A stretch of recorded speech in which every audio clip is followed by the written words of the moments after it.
Hi everyone, I'm the plant propagator and welcome to my channel. Today it is a warm day here in Southwest Florida. It is 88 degrees Fahrenheit and not much wind, good sun. These guys are going yay, so I'm enjoying it too. Not as much as they are. What I wanted to share with you today is some activities relative to pollination and hybridization with my orchids. So there's been, someone's been really busy here, and I want to show you some of the results of that activity and that effort. The first two plants that I want to share with you are these two plants right here, and these are the results of my effort. So I've done hybridizations. I've shared these with you recently. So this is young Kong, and this is right here clear stars. Oh, and I should mention what you may see if there's gray streaks going across the front of going across the screen here. Those are likely to be giant mosquitoes, and they're just because we had a lot of rain here last week. There's been an explosion, and mosquitoes love me. So I have to, when I have to go out, when I look at my orchids every day, which is what I do, I have to spray with really good repellent. And so they bother me just a little bit. There's probably one right there. But it's just the nature of living. It's part of living here in Southwest Florida, is that you get mosquitoes. I'm in a county area where they spray, but it doesn't matter. And anyway, all right, I'm getting sidetracked. Let's get back to these guys. So what I want to show you is these, and these have both been pollinated through my efforts. And what happens when orchids are pollinated is that the flower fades really, really quickly. So you take these beautiful open flowers like you have with young Kong and with clear stars, and it was funny with clear stars, that's this plant right here, the flowers kind of folded up and faded within a day, the flowers that I pollinated. So I pollinated these guys 2 days ago. I just looked, so I got a tag right here, pollinated these 2 days ago, and the initial flower that I pollinated, they closed, and that's part of the process. When the flower doesn't need to attract the pollinator anymore, they close up, and actually then the flower turns yellow and brown really quickly, and because the nutrients are remobilized from the flower into the seed. So it's just a natural process, but these flowers are going to fade very quickly. And what I noticed today, which is the second day after pollination, that's really interesting, if I've got two flowers on a spike and one of them was pollinated, now the second flower is starting to fold up too, and I guess it's feeding everything. I do have a few flowers here where I've got over here I've got two flowers, and these were older flowers, and I didn't pollinate either of those, and those still look good. And then I have a single flower right here buried in the plant, and I didn't pollinate that, and that looks good as well. But for the rest of them, and it's an interesting look, but the flowers are they're senescing. It's apoptosis, which is where there's a remobilization. It's a programmed cell death of the petals and the sepals and the flower parts, so that those nutrients are being remobilized to the seed, the developing seed that hopefully will form in each one of these fertilized flowers. The other thing that I have is young Kong, which is this one right here. And these have really big flowers, and I'm excited about all these crosses. But these have really big flowers, and I made two crosses onto the two open flowers that I had in Young Kong, and they both seem to have also worked. So the flowers here are also fading. This was a little slower. I didn't notice anything at day 1, but at day 2, the top sepal started folding down a little bit, and now what's happening is that all of the sepals are folding in, and the petals I think are going to go later. But these flowers are also starting to fade, which is a good initial sign that there's a successful pollination. I don't know how many of the ones that I've done here, so there are 6 crosses that were made between these 2 plants, and of those ones I don't know how many of them are going to be successful. What happens is you can get capsule formation initially, or you'll get this wilting of the flower, and then the flower itself will fall off, so that's not successful. Oftentimes you'll have just for a few weeks you'll start getting a little swelling of the flower where the capsule is going to form, and then that turns yellow and falls off. In a lot of cases what happens also is you get what appears to be really nice capsule formation. It goes a few months but not all the way, and then that falls off, and then occasionally you get some that go all the way to term, where you've got a big capsule with lots of good viable seeds. You can also get, I forgot to mention one thing, you can also get capsules that will go all of the way.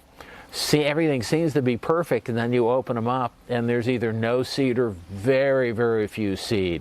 One of the capsules that I flasked the other day, a few weeks ago, I didn't see anything in there. I was disappointed, and then out of the 100,000 seed or whatever that were there, I had 2 so far protocorms that I saw forming. So you can have all different types of things.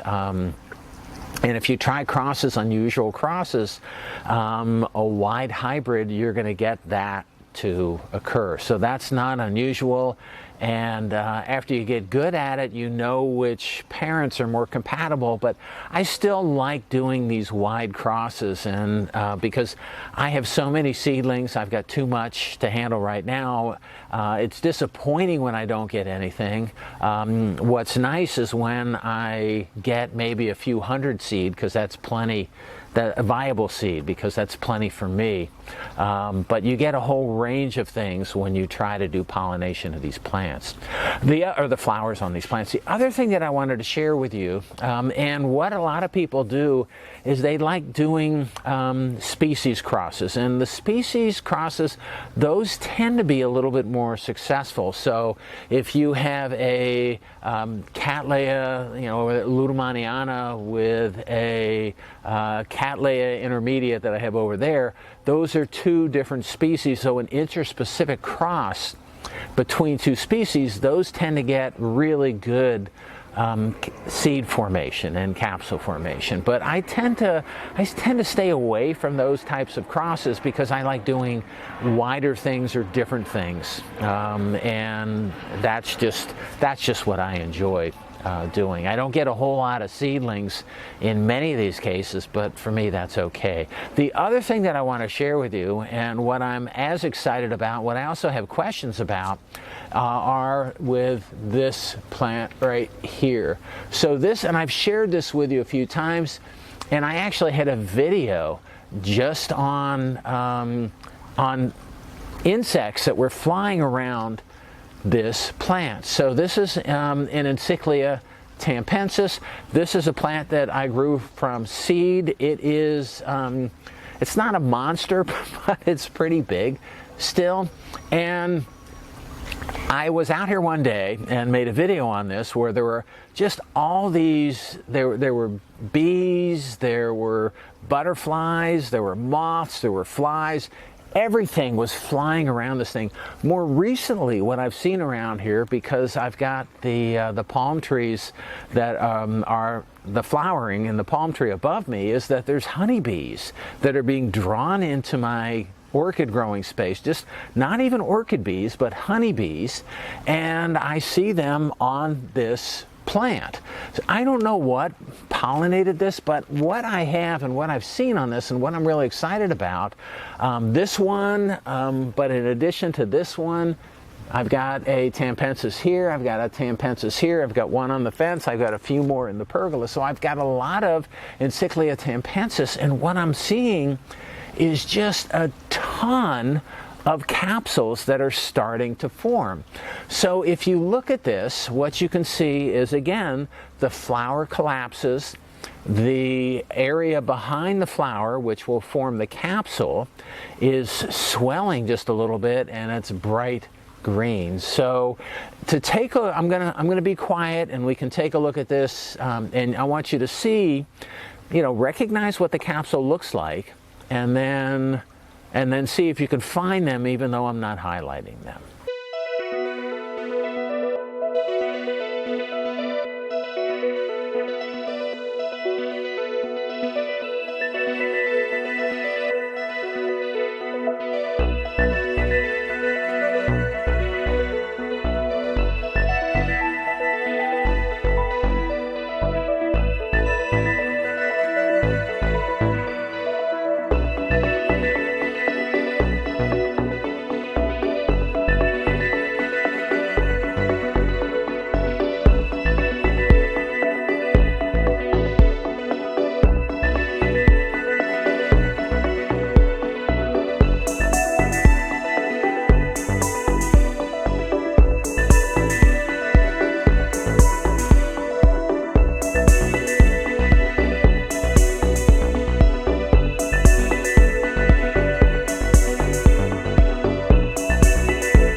Okay, and we're back. So how many did you count?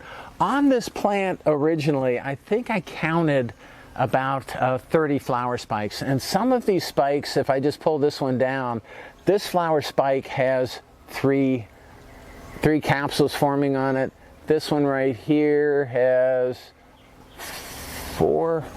I can't tell where the, 4 capsules forming on it. Some of them don't have any. This one has just 1 right now. Some of these things on some of these capsules, on some of these flowers, like this is a newer spike, and this doesn't have any, but it's younger.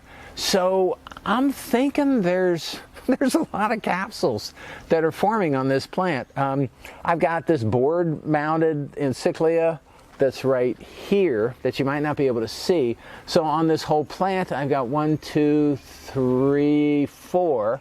There's one that you might not be able to see that's outside of the, probably outside of the view right here. There's 1, 2, 3, 4, 5, 6 capsules on that plant. But anyway, the question that I have, and I don't know this for sure, a lot of times what happens in agriculture is that when you have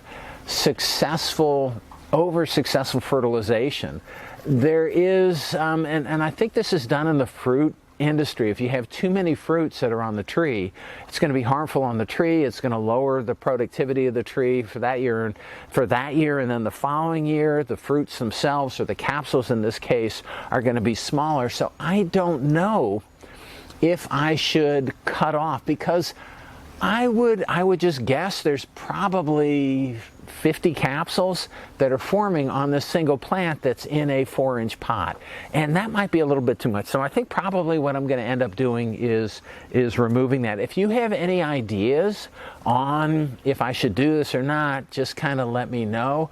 I think, it's a big plant. I think it can handle it, but that's a lot of seeds that this small plant is feeding. We'll see if it happens. And I should say, when I look at this plant right here, there's, out of all the capsules on the plant, I do have a tag on one flower, so it was a cross that I made, and I just crossed this Encyclia tampensis with an Encyclia tampensis from another location. So it's from a different population. So I wanted to get some mixing of, they're both natives to this area, but I wanted to get some mixing of these plants that wouldn't normally happen. So I'll leave that one, but we'll see what happens with the other ones. Anyway, what I wanted to do today is kind of share with you what is going on here, and how busy either me or the insects have been in orchid pollination, and share some of the early successes. Now I hope that those continue and that I get capsules from everything and I get lots more seeds,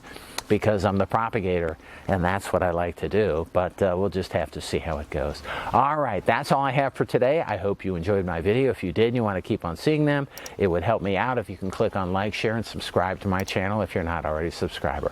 All right, I hope you enjoyed it, and happy propagating.